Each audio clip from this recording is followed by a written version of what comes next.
Tad sveiki visi prisijungę į artėjančio Hackatono Hospiton Cancel Cancer pre-eventą, taip vadinamą išankstinį renginį diskusiją, tema duomenys nelygų ataskaitos. Šios diskusijos tikslas šiandieną yra parodyti, kad duomenys gali tapti mums visiems labai galingų įrankių, jei jie tinkamai analizuojami, įdarbinami ir panaudojami viešajame sektorėje. Tinkamai naudojami duomenys be abejonės leidžia ne tik įžvelgti tikrasias kabutėse spragas, bet ir optimizuoti procesus, didinti efektyvumą bei priimti informuotus sprendimus. Šiandieną turime 3 ypatingus pašnekovus, kurie mūsų nuomonė yra tikras pavyzdys, kaip viešasis sektorius gali veikti efektyviai. Tačiau pokalbėje ir pasistengsime pasigilinti šiek tiek į jų patirtį ir kažko iš jų išmokti, o galbūt ir sužinoti, kągi dalyvaudami Hackatone galėsite padaryti ir jūs visi dalyviai. Na, o dabar trumpai apie patį Hackatoną, kurio formate ir vyksta šis renginys. Hospitonas tai yra jau 6 kartą organizuojamas sveikatos srities Hackatonas, skirtas spręsti realius sveikatos iššūkius. Šių metų tema daugam galbūt ir nepatogi, bet ir mūsų nuomonė labai perspektyvi – vėžio prevencijos programos. Tikime, kad duomenys gali tapti kertiniu prevencijos sistemos elementu, padedančių laiku reaguoti į iššūkius ir įgalinti inovaciją sveikatos srityje. Tačiau, norint pasiekti šios tikslus, be abejonės būtina lyderystė, reikia turėti ambiciją ir gebėti matyti galimybės viešajame sektoriuje. Apie tai ir pasikalbėsime šiandieną su Gita Literske, Eimantu Norkūnu ir Luku Galku. Sveiki. Sveiki. Galbūt pradėsime nuo Eimanto. Eimantai, su tavimi esame tikrai ne vienerius metus pažįstami ir tavo paties darbas vyriausybės kanceliarijoje parodo, kad skaitmenizavimas ir efektyvumo optimizavimas gali pakeisti viešąjį sektorių. Na, bent jau aš sau leidžiu šiandieną taip sakyti ir aš manau, kad tu esi vienas iš tų, kuris tikrai gebi matyti šiokį tokį helikopter arba čia sraigtasparnio aukščio vaizdą ir pakankamai seniai supratai, kad gebėjimas kategorizuoti žmonės į tam tikras kategorijas, prijungti prie didelių duomenų, matyti tam tikras programas gali padaryti tikrai didelį poveikį. Ar galėtum pasidalinti, kaipgi šiandieną savo padalinyje ieškote problemų ir kaip veikia tas visas thought process, kur pradedate suprasti, kad va čia tikrai galime pakankamai greitai, efektyviai kažką padaryti? Tai sveiki, tai tikriausiai va čia matote ir kolegą Luku, su kurio glaudžiai dirbam. Tikriausiai vienas kiečiausių mano sutiktų duomenų analitikų, tai iš esmės, kaip mes ir dirbam, dažniausiai problemos mūsų randa, ne mes problemas. Tai tikriausiai vertinam pagal pokyčio, būtent du rodikliai, pokyčio mastas ir galimybė tą pokytį pasiekti. Tai jeigu kažkurio matom, kad netenkina, tai matyt nesikišame, bet matant abudu parametrus arba vieną neproporcingai didelį, pradedame darbą, tai ir, kaip pavyzdys, nežinau, ten valstybės, kažkokias sritis, kur ten valstybė 150 milijonų skiria kažkokiai paslaugai sukurti. Ir ar tada klausimas, ką mes galim padaryti, ar tikrai ta paslauga gerai veikia valstybės, ar negalima geriau padaryti, ar ta kontrolė vykdoma tos paslaugos tų finansų, ar tai mūsų piliečiai gauna tai, už ką sumoka tokią sumą pinigų. Ir nuo to tikriausiai čia pradedame, turim hipotezę, sakykime, kad gal negauna, nes jeigu jau pradedame matyti, yra kažkokių signalų, kad kažkas nėra ne visai taip, tada pradedame ieškoti, kokius duomenis dabar turime ir kokius sprendimus dabar priiminėjama tais duomenimis remiantis ir tada kokių duomenų mūsų manimų reiktų, kuriuos turint ir vis ne tik turint, bet ir žinant, kad tai yra būtent tokie duomenys, jie yra realūs, o ne kažkokie nominalūs kažkieno sukurti galbūt. Kažkai ir procesą tų duomenų atsiradimo reiktų peržiūrėti, kaip jie atsiranda. Ir turint tuos duomenys galima pamėginti užtikrinti tą kokybę. Tai vėl visada viskas tikriausiai atsiremia į tos duomenys ir jų kokybę. Jeigu turi kokybiškus duomenys ir taibę, kurios tau reikia, tu tikriausiai gana nesunkiai galėsi pamatyti tą vaizdą. Sudėti duomenys į vieną vietą, pasižiūri ekstremumo taškus, kur labiausiai keisčiausiai atrodo ir ten tada jau gali giliau lysti ir žiūrėti, kodėl ten kažkas keičiasi. Arba atvirkščiai, turi institucijas, kurios tavo manimu, ar tas sritis iš tų visos aibės, kurios gerai dirba ir gerai sekasi, tada bandai pasižiūrėti jų parametrus, ką reiškia gerai dirbantis, ir tada žiūri, arba kaip tik turi, kas blogai dirba, gal nedar įdomiau kartais būna. Tada žiūri, ar pagal tos pačius parametrus, kokias dar tau parodys kitas vietas, kuriuose reiškia panašiai kažkas vyksta, tai gal tu apie tai net nematė ir nežinojai. Tai toks tikriausiai bazinis darbo principas yra jeigu taip atsakant trumpai klausimą. ir tada ieškant į tą išspręsti. Skamba kaip kompleksinis dalykas, bet kaip aš suprantu, vis tiek turite šiokį tokį taip vadinamą frameworką, ne? Na, tiesiog, tokį kaip ir modelį, per kurį, jeigu mes matome problematiką, galime įsivertinti, ar esama infrastruktūra gali būti tobulintina, ar šiandieną reikia kurti iš naujo. Kas yra dažnesnis? Čia toks tas kurti iš Čia filosofinis klausimas. Ne, tiesiog, žinai, visada, aišku, tas kurti iš naujo visą laiką fainiausiai atrodo lengviausias toksai dalykas, bet visada pirmiausia stengiamės nekurti iš naujo, o tiesiog, nes norint kurti iš naujo, tu turi labai gerai suprasti visko. Dažniausiai keliasi gerai suprasti yra darbas su esamu sprendimu, kad ir pudruojant jį, kad ir nepasiekiant maksimalių rezultatų, bet to pačiu einant to keliu, įsigilinant, suprantant ir tada nesigauti kažką statyti, norisi statyti įsigilinus ir supratus. Tai niekada su šito neperskubam sprendimu, ypač kuo toliau, to labiau matom, kad pradžioj dirbkime su to, kas yra, kad ir nedideli sąlyginai tie pokyčiai bus, bet kai tu žinai, jau pradedi matyti tą galutinį vaizdą, žymiai paprasčiau tada nuo nulio kurti, kai jau turi kompetencijas toj srityje ar toj sferai. Čia toks, matyt, žmogiškas labai, kaip čia, tokia pozicija, ne, kad lengva kritikuoti, iš pradžių įsivertinti, kaip yra šiandieną, kaip tai veikia ir galbūt viskas yra žymiai paprasčiau negu atrodo. Ne. Iš šalies viskas gali atrodyti blogai, bet kartais tiesiog reikia vieną nedidelę smulkmeną pakeisti ir pokytis gali būti labai didelis. Lukai, kreipiuosi į tave. Šiek tiek Eimantas pristatė, kad esi pakankamai stipriai talentingas duomenų analitikas, ne? Bet mūsų žiniomis tu ir buvai vienas iš taip vadinamo COVID valdytojų per e-sveikatą. Šitam visam skaitmeniniam vakarėlį, kurį šiandieną mes jūs sukvietėm visus pažiūrėti tiesiog į ekraną ir turėti vienpusę komunikaciją. Bet vėlgi, dalyvavai stipriai buvai įstraukęs prie e-sveikatos, tam tikrų tobulinimų, taip vadinamo švieslentės projektų darėje, ne? Ir apskritai prie sveikatos duomenų darbuojasi jau tikrai kurį laiką.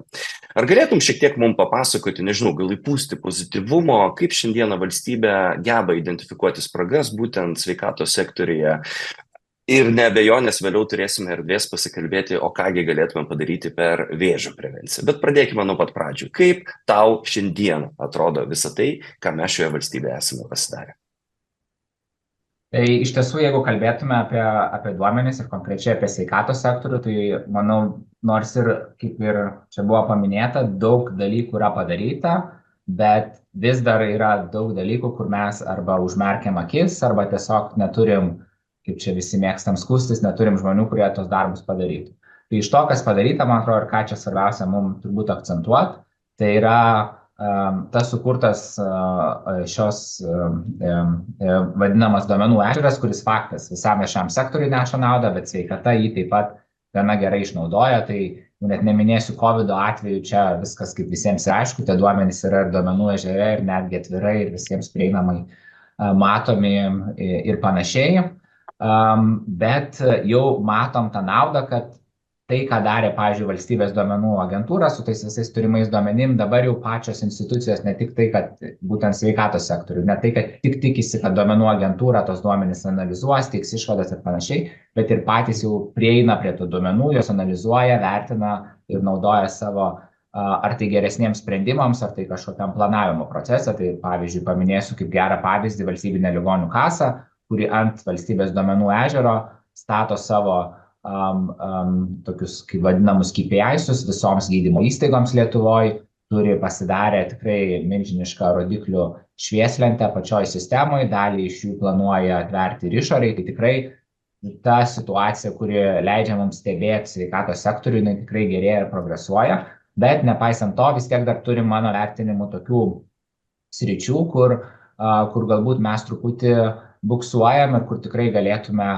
skirti daugiau dėmesio. Tai pavyzdžiui, paminėsiu, nežinau, tie patys, kaip tik šiandien diskutavom su kolegom, vakcinacijos duomenys, turim institucijas, kurios seka tą situaciją nuo seniausio, pavyzdžiui, higienos institutas ar nacionalinis visuomenės sveikatos centras, bet tai yra gana paviršutiniškas mano vertinimo asmeniškai sekimas tų duomenų, nes mes tiesiog žiūrim, kiek žmonių pasiskiepė, bet mes neišnaudojam tos dabartinio valstybės duomenų ežero potencialą, kur mes iš tiesų galim sujungti tos duomenys ir pamatyti, kad, pavyzdžiui, galbūt nesiskiepija, nežinau, kažkurio konkretaus regiono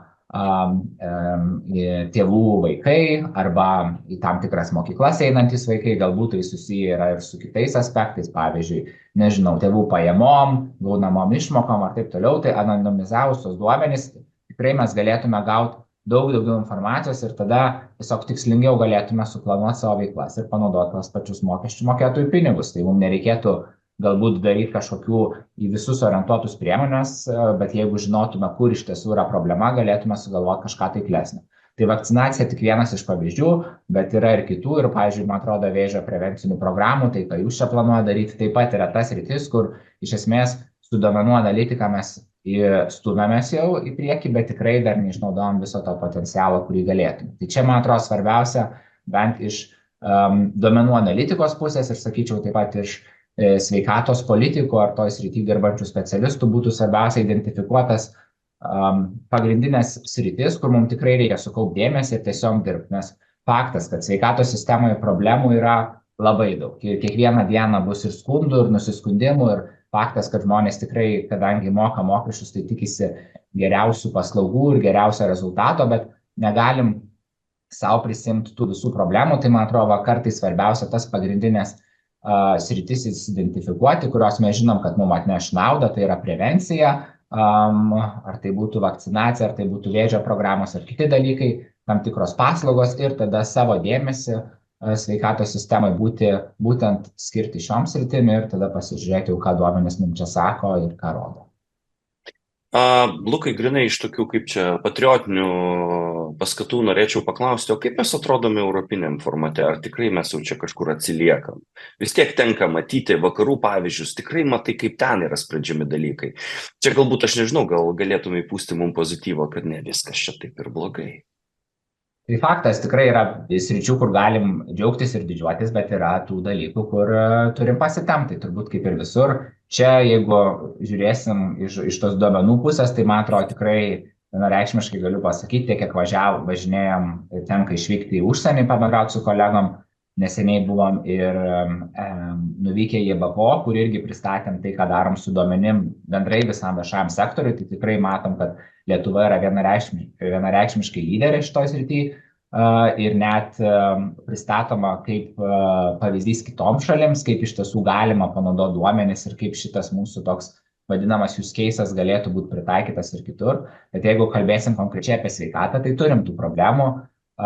Ir jos yra pagrindė tokios, kad tikrai daug pas mus žmonių dėja, bet serga dėl to, kad pagrindė gyvena rizikingą gyvenimą ir taip toliau ir panašiai. Ir dėl to mes turim tas pasekmes sveikatos sistemoje, kur lūkesčiai yra dideli, sergančių žmonių yra taip pat daug ir ne viską tikrai ta sveikatos sistema gali išspręsti. Tai būtent sveikatos sistemoje turim tų problemų, kur mūsų ir išvengiamas mirtingumas ir išvengiamas sergamumas tikrai yra prastesnis negu ES ar kitų šalių vidurkis, bet tendencija yra gerėjanti. Faktas, kad čia turbūt bent iš mano perspektyvos, man atrodo, bent ką sveikatos politikai turėtų labiau daryti, tai yra, mes turim tiek daug galimybių ir tų pinigų yra, ką galim padaryti sveikatos sektoriui, tai turbūt būtų svarbiausia mums būti tikriems, kad tie pinigai, kuriuos mes investuojam, kad mes žinom, kad jie atneš mums naudą. Tai reiškia, turbūt nereiktų galvoti tiesiog, kad reikia įlieti pinigus į sistemą ir sistema išsispręs, bet tikrai žinot, kad, pavyzdžiui, mes žinom, kad šitos 3-5 prevencinės programos veikia, tai sutvarkykim jas, kad tikrai žmonės pasitikrintų ir mes gausim rezultatą, nežinom. Čia mokslininkai rodė visose šalyse. Galbūt nereikia mums, nežinau, sukurti naujų profesijų, mokyti specialistus, kurie neaišku, ką darys ir tikėtis, kad jie sukurs rezultatą. Tai man atrodo, to racionalumo turbūt reikėtų paieškoti, bet kaip ir minėjau, tikrai Lietuva kai kuriuose srityse yra lyderiaujanti, kitur reikia pasitemti ir tikiuosi, kad tą darom. Super, ačiū labai už konstruktyvų ir tikrai iš dviejų pusių apžvelgtą klausimą ir atsakymą. Gita, jūsų darbas reformuojant valstybės duomenų valdymą ir kuriant valstybės duomenų agentūrą yra kertinis žingsnis be abejonės efektyvesniam duomenų naudojimui viešajame sektoriuje. Kai savo veikloje, bent jau aš kalbuosi su startuoliais, visi mėgsta sakyti, duokite duomenų ir mes kažką, ne? Tačiau duomenys, vardant duomenų, juk yra nieko verti ir yra daugybė klausimų, tokių kaip, o kokia yra jų kokybė, kur jūs juos naudosite, ar tikrai yra pakankami ir ar mes teisingai užduodame klausimą, kuriam atsakyti norime duomenų. Bet pradėkime galbūt nuo pradžių. O kokiasgi šiandieną galimybės atveria valstybinė duomenų agentūra? Ir jeigu jau taip labai atvirai, tai su kokiais klausimais jau šiandieną galima pas jūs kreiptis? Tam, kad galbūt tie, kurie niekada apie tai nepagalvojo, dabar apie tai sužinotų. Labai gerai ir paminėjot, kad iš tikrųjų dabar, tarkim, agentūra gali labai daug pasiūlyti, gali pasiūlyti ir vietą, kur analizuoti, ir dirbtinį intelektą, ir įvairiausius įrankius, ir duomenis gali pasiūlyti, tačiau kas užduoda klausimus ir kokius klausimus, truputėlį, to supratimo trūksta. Ir čia tas ir paaiškėjo, kad tarsi duomenų yra, teisinė bazė, kaip prie duomenų prieiti yra, technologija yra netgi žmonės, komandos, kurios geba padėti ir, kaip pasakyti, su tais duomenim pasiekti kažkokius sprendimus su duomenim irgi yra, tačiau gebėjimo užduoti klausimus, gebėjimo suformuluoti, tarkim, tyrimų užduoti su duomenimis ir kokią problemą norima su duomenimis išspręsti, būtent šito gebėjimo labiausiai dabar ir matom, kad trūksta, nes ką mes galim dabar pasiūlyti, čia ir Lukas minėjo, ir Eimantas, kad yra duomenų ežeras, yra jau netoli 300 informacinių išteklių integruota. Ir kita vertus, net jei yra ir neintegruota, tai mes turim greitą galimybę labai greitai integruoti tuos kitus šaltinius ir tokiu principu ir dirbam, kad atsiranda poreikis, mes greitai surenkam duomenis ir pateikiam juos analizuoti. Tačiau būtent, ta dabar didžiulė pasiūla, matyt, pradės formuoti tą poreikį, kad, atsirado galimybė, gal dabar, iš tiesų reikia žmonių, kurie ir geba formuluoti problemas, kurias galėtų tais duomenimis išspręsti. Tai čia vienas. Antras momentas - kokybė. Taip, va čia yra kitas momentas, kad Lietuvoje labai ilgą laiką, duomenų ūkis buvo, kaip pasakyti, jis ir dabar apleistas iš tikrųjų, bet dabar mes jau pradėjom suvokti tą jėgą duomenų ir iš tiesų, tas technologijas, kurias mes dabar valdom ir galim pasiūlyti visam viešajam sektoriui, parodė, kad kokius stebuklus su duomenimis galima padaryti. Ir tada pamatėm, kad kokius fragmentuotus išteklius iš tiesų mes turim ir kokią žemą kokybę daugeliu atveju ir ypač sveikatos duomenų atveju. Ir kokios menkos galimybės, dirbti su duomenimis, kai tu nežinai, kokie čia duomenys, kai neturi meta sluoksnio sutvarkyto, kai tie duomenys, yra labiau iš tiesų kaip ataskaitos, kaip tam tikri renkami be intencijos po to juos analizuoti, tai va čia ir yra didieji tie iššūkiai. Bet kita vertus, turėdami ir teisinę bazę ir technologiją, man atrodo, agentūroje su sveikatos duomenim mes turim tiesiog atskirą komandą, kuri ir dirba, ir jeigu tik tai randasi užsakymas, klausimas, tai būtent ta komanda kryptingai ir ieško, kur tie duomenys yra, kokia tų duomenų kokybė, kokios yra galimybės atsakyti į klausimą, kurį kelia tyrėjai. Ir iš tiesų tada tuos duomenys pateikti, ar kaip atvirus, ar saugioje aplinkoje juos analizuoti ir pasiekti savo tikslus. Tai, kaip sakoma, priklausomai nuo to, koks poreikis. Tai iš tiesų mes turim labai daug ir aš sakyčiau, optimizmo vis dėlto yra daugiau, nes kitos šalys, aš irgi labai daug, kiek važinėju ir kalbu su kolegom užsienį, jiem tai skamba kaip kosmosas. Iš tiesų, mes padarėm labai daug. Per 4 metus mes tiesiog nuėjom, 10-15 metų progresą įveikėm, turėdami, tarkim, technologiją, žmonės išsiugdę ir turėdami teisinę bazę, kuri leidžia prieiti prie duomenų. Tai kitos šalys to neturi, arba turi tik tai vieną, bet neturi kito ir panašiai. Tai va, tai aš matyčiau labai daug optimizmo, tik tai labai daug erdvių iš tikrųjų tam tolesniam darbui. Tai... Supratau, gerbėmieji, tai bent jau man kontekstas kaip ir aiškus ir panašu, kad turime ir pavyzdžių, kaip tokie dalykai yra daromi. O dabar jeigu mes grįžtume į cancel cancer, temą, tą vėžio prevenciją. Ką savaitgalį, kuris skirs talentingi ir smalsūs ir, sakykime, tikrai ambicingi žmonės, ką jie galėtų padaryti, kad prevencija ne tik būtų gražus žodis. Lyg ir sistema yra, lyg ir procesai kažkur yra aprašyti. Kur jūs rekomenduotumėte specializuotis ir kaip teisingai suformuoti ambiciją? Man atrodo, Lukai, tu buvai užsiminęs, kad ne viskas ir ne visiems turėtų būti atverta. Teisingai mes vis dėlto kalbame apie žmonės ir apie jų sveikatą. Bet tam tikram formate tam, kad hakatono formate rezultatas būtų mūsų visus tenkinantis ir nuo ten galim būtų atsispirti, galbūt jūs galėtumėte parekomenduoti, kur šiandieną galima jau pasižiūrėti. Nežinau, kas norėtum iššokti, gal Lukai į tave kreipiuosi. Kur tu rekomenduotum arba pabaksnotum tiem, kurie nori dalyvauti šitam hakatone ir nuo ko pradėti? Tai nuo ko pradėti, gal turbūt, jeigu aš būčiau dalyvis, turbūt tai faktas, kad turbūt pradeda jie nuo to, kad identifikuoja, kur čia galbūt pas mus yra problema, kurią turbūt reikia spręsti. Tai mano vertinimu ir tai, kiek aš esu dirbęs, nes irgi turim projektų su vėžio prevencija, tai mes turim kelias tokias problemas, kurios iki galo turbūt nėra išspręstos, galbūt sprendžiamos ir čia klausimas, gal technologijos mums gali ar duomenys mums padėti. Tai viena yra ta, kad kaip kažkuris politikas ar politikė pasakė, gyvenimo skuba vyksta, žmonės pamiršta tiesiog tikrintis. Tai čia turbūt yra svarbu tai, kad atrasti būdą, kaip mes norim įsitikinti, kad žmonės iš vis žino, kad jiems atėjo laikas tikrintis. Tai turim skirtingas programas, vienur kas 3, kitur kas 5, kitur kas 2 metus. Natūralu, tikrai žmogus pats neprisimins, kad jam reikia tikrintis, nes jau praėjo tam nustatytas terminas. Tai čia yra vienas labai svarbus dalykas, kaip mes pasiekėm šitų žmonės ir kaip mes juos informuojam, kad reikia tikrintis. Dabar jau, kai mes tą padarėm, tai klausimas yra tada turbūt, kaip užtikrinti, kad jie sudalyvautų tose programuose, nes bent ką rodo mūsų statistika, ligonių kasų portale jinai yra atverta, tie duomenys yra atverti, kiek žmonių, kuriuose programuose tikrinasi. Ten, jeigu dalyviai žiūrės, tai yra niuansus tais duomenim, juos reikia taip atsargiai vertinti, nes metodika skaičiavimo yra įdomi, bet mes diskutuojam dėl to su ligonių kasom.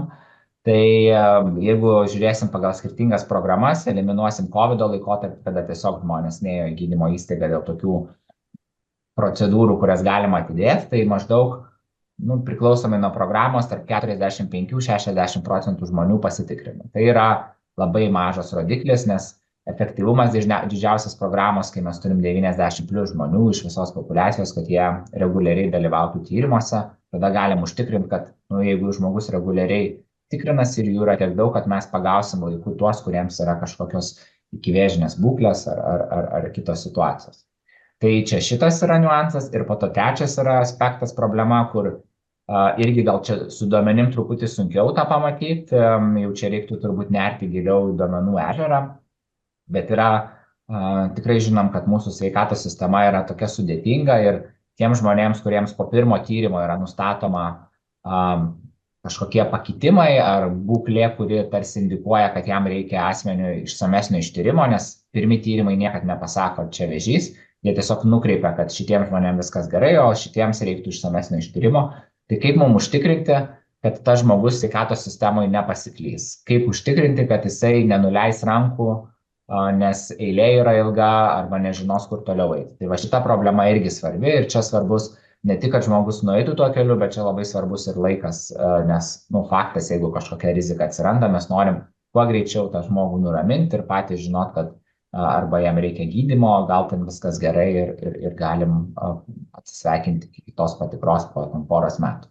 Tai čia yra tokie pagrindiniai turbūt aspektai mano vertinimu, kas liečia dabar pačius duomenis, tai dalis duomenų, kaip ir minėjau, yra ligonių kasų portalėje, ten yra juos Power BI atvaizdavę, galbūt net su galimybė juos atsisiųsti detalesnė analizai, čia reikėtų pasižiūrėti ir dalis duomenų yra tikrai atvirų duomenų portale, tik klausimas, kiek jie yra tenai giliai atverti ir kiek tie žmonės, kurie spręs problemas, kiek jie juos gali panaudoti, kiek jie mato, kad reikia kažko papildomo tam, kad galėtų jie į tos savo išsikeltus klausimus rasti atsakymą.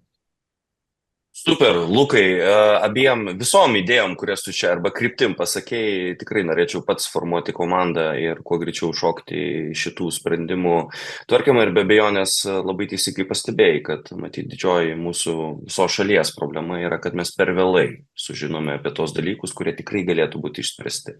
Gita, kreipiuosi į tave, ar iš to, ką tu matai tame ežere daug kartų minėtame, ar tu turi kažkokį tais irgi tokį kaip ir pasiūlymą hakatono dalyviam, kad, čia kaip, rūpus miltai, įžiūrėkit, yra tai, sujunkit, išspręskim, uždarykim šitą klausimą. Galbūt irgi galėtum nukreipti kažkokią konkrečią kryptimi, ką galima būtų. Neoverthinkinant, taip, tai neturi būti tobula, bet per savaitgalį tikrai galima padaryti MVP.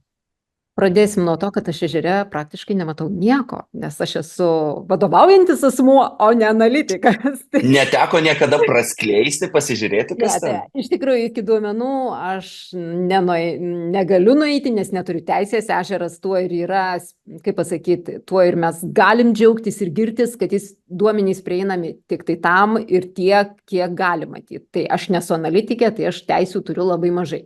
Bet čia ne apie tai. Iš tiesų yra kitas momentas ir nebūtina kitą kartą ir į ežerą labai ir nerti.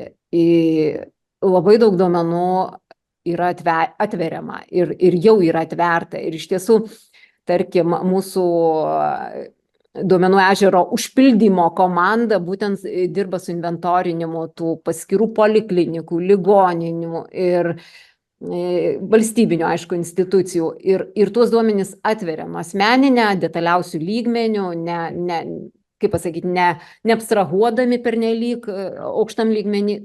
Tai aš sakyčiau, pirmiausia, nerti reikėtų matyti į ADP ir pasižiūrėti, kas ten yra. Jų yra tikrai daug, matyti mano kolegos, kurie jau praktiškai rodys tas galimybės, tai ir parodys, ką su tuo galima daryti ir ką su kuo sujungti ir panašiai, todėl kad yra tai įmanoma padaryti ir aš sakyčiau, atvirų duomenų portalas čia yra svarbiausia, pirmiausia eiti, o specialius kažkokius rinkinius, aš tiesiog dabar bijau pameluoti, nes aš spėju, kad mano kolega Julius iš tiesų kažką matyt parengs, bet negalėčiau pasakyti, ką būtent, kad specialiai šitą. Nes sveikatos duomenys nereikia pamiršti, jie yra labai jautrus dar šalia viso to. Ir tai nėra taip paprastai, kad aš čia neriu ir darau kažką, eksperimentuoju. Tai visada saugos aspektas irgi turi būti labai, turimas omeny. Tai dėl to Hospitono dalyviams, tai atvirų duomenų portalas, man atrodo, yra pagrindinis šaltinis, o visa kita specialiai parinkti rinkiniai, kad juos galima būtų naudojant ežero įrankius analizuoti, tai matyčiau jau atskirai kolegos parodys. Čia jau matyt bus 7 etapas, nes Stage 7 ir nereikia ten skubėti, hakatonoj pradžiai tikrai pakaks to, kas jau šiandieną yra galima. Na ir Eimantai, kreipiuosi į tave pabaigai, be abejonės. Norėčiau paprašyti tavęs pasidalinti šiokiais tokiais tips and tricksais, ką komandos turėtų turėti paskutinę hakatono dieną pristatymo metu, tam, kad tai sudomintų tave ir tu pasikviestum pas save tą komandą toliau tęsti tai, ką jie pradėjo. Gal kažkokiu turi tips and tricksų, kad kažkur neoverthinkinti, nepermastyti, pasimkit šitą toolsą, pasimkit šitą sistemą. Šiandieną galite tą su tuo sujungti. Kas paliktų tau įspūdį? Pasidalink savo mintimis. Labai mažos problemėlės išsprendimas. Tas man paliktų įspūdį. Ta prasme, nešauti labai plačiai, o susifokusuoti į tikrai labai nedidelę nišą, kuri galėtų būti labai greitai išsprendimas. Didelės tikrai neišspręsit per savaitgalį, tai ir tiesiog klausytis apie vėl potencialą, norėtųsi matyti išspręsti kažką, išspręsti galite kažkokį labai nedidelį dalyką per tas dienas, tai to ir palinkėsiu, sugebėti ambiciją pasidaryti su savo. Turėti didelę ambiciją, turėti mažą ambiciją. Tam savaitgaliu tai išspręsti vieną mažą dalyką ir tai bus žingsnis po žingsnio tikriausiai didesnis. Tai apsibrėžti. Super. Tai ką, gerbėmieji, ačiū Jums labai, ačiū už sakytas mintis, be abejonės apie šitos Duomenimis grįstus sprendimus mes tikrai galėtume kalbėti ne vieną dieną, aš manau. Pavyzdžių pasaulyje yra daugybė. Visi iki vieno turime internetą, galime pasidomėti prieš dalyvaujant hackathone, tiesa, bet tikrai norėčiau visiems dar kartelį priminti ir įsiklausyti, paprašyti Gitos ir Luko. Daugybė duomenų šiandieną yra ir jeigu jau kažką norite padaryti, tai pakanka to, kas yra šiandieną prieinama, o jeigu jau ambicija tikrai išliks gyva ir rusenanti, galima bus pasikapstyti šiek tiek ir giliau. Tai kągi, Gita, Eimantai, Lukai, ačiū Jums už skirtą pietų laiką. Na ir matyt, svarbiausias dalykas, iki pasimatymo hackathone jau greit. Dėkui, viso. Iki. Viso.